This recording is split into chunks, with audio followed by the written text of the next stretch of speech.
Politico reporting that former President Donald Trump regrets his 2018 endorsement of Ron DeSantis for governor when he was running for the first time, calling him, quote, disloyal, and saying that his political career would have been over had he not endorsed his ultimately successful 2018 campaign. For more on this on the heels of both DeSantis and Trump visiting the state of Iowa, let's welcome in former Deputy Press Secretary at the White House under President Trump, Hogan Gidley, and political analyst and best-selling author Mark Halperin.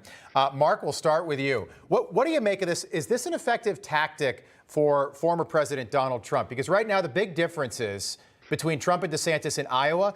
Trump drew a huge crowd, 5,000 plus people, and he wasn't slinging a book. He took questions after his speech in Iowa, and then he invited the press on his plane, Trump Force One, as he flew back to Palm Beach. And he didn't just invite Newsmax and Fox News. He invited the Washington Post and CBS News, unfriendly media. Mark, your reaction? Donald Trump is doing a series of things you just listed that were part of his success in 2016, and also very self-consciously, very explicitly contrast with the way Ron DeSantis is running things. Ron DeSantis is on a bit of defensive right now in some conservative circles over what he said on Monday about Ukraine. And what the Trump people are trying to do is get inside his head. They know he's not very well defined for a lot of voters. They think they know him, but they don't. And they're trying to use this as an opportunity to get the press to force DeSantis to get out of his comfort zone. And they think if that happens, there'll be some unfavorable coverage. Hogan, you know all about messaging.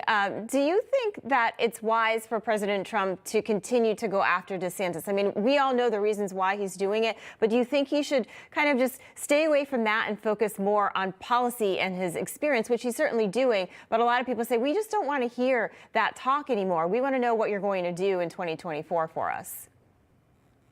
Well, look, I think in large measure, the people running against Donald Trump are trying to go down one singular lane, and that is we're Donald Trump's policies without his personality.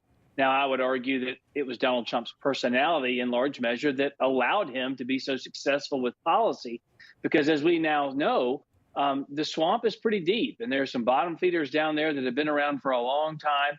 And they have been pushing systematically against Donald Trump, going after his businesses, going after his family, going after his campaigns, going after him personally. So when Donald Trump's out on the campaign trail, he has some successes, obviously, to point to what he was able to accomplish in the White House against massive headwinds and by all data and statistics, 93% negative news coverage. But Mark hit on something I think is very important here, which is your opponents are largely undefined. And in politics, it would behoove you to define them on your terms before they get too much traction. We know Ron DeSantis is very popular in a lot of Republican circles. We know he's been successful as governor. But any chinks in that armor that you can put in front of the press now, if they by any measure smell blood in the water, they're going to go after your opponent pretty hardcore. So it does make some sense for him politically to go after his opponents, even though Ron hasn't announced yet. Yeah. Nikki Haley putting out this statement yesterday, Mark. Thought this was interesting. President Trump is right when he says Governor DeSantis is copying him. I have a different style than President Trump. Republicans deserve a choice, not an echo. And this is such an important debate because I think what's happening right now with the Democrats, Mark, is that basically whoever the Republican nominee is for the GOP is going to be running against not just Joe Biden, but Kamala Harris because of Biden's age. He's going to be 82 in 2024. Halfway through his term, he'll be pushing 85. So really, that would mean that Kamala Harris stands a great chance of becoming president.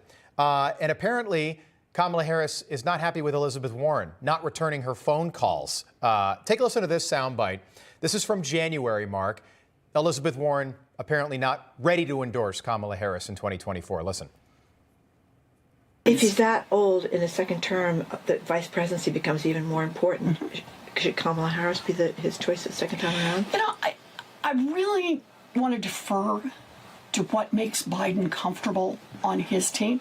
I've known Kamala for a long time. I like Kamala. I knew her back when she was an attorney general and I was still teaching, and we worked on the housing crisis together. So we go way back, but they have to be a team, and my sense is they are. I don't mean that by suggesting I think there are any problems. I think they are. Mark, is there a chance that they dump Kamala Harris from the ticket?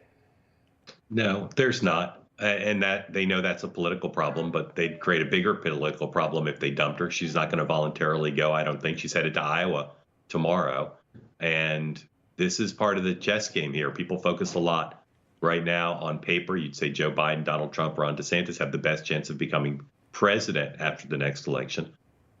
Kamala Harris is very much in the mix on the Democratic side and the Republican side, because everyone involved at that level is thinking not just about the nomination fight on the Republican side, but also the general election.